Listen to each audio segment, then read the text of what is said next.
Patagumpay na naaresto ng Camarines Sur Maritime Police Station ang isang wanted person sa Tinambak, Camarines Sur. Ang pag-aresto ay sinagawa sa bisa ng warrant of arrest sa kasong lascivious conduct under Section 5B of RA number 7610 o ang Special Protection of Children Against Abuse, Exploitation, and Discrimination Act, adacted sa criminal case number 26-4498 na inisyu ng Regional Trial Court, 5th Judicial Region, Branch 63, Calabanga, Camarines Sur, na may nirekomendang piyansa na 200,000 piso.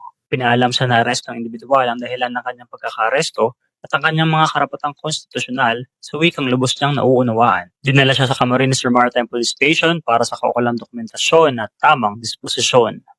Patuloy na ginagampanan ng PNP Maritime Group ang mandato nitong tiyakin ng kapayapaan, kaayusan at seguridad sa mga komunidad, alinsunod sa programang Bagong PNP para sa Bagong Pilipinas, serbisyong mabilis, tapat at nararamdaman.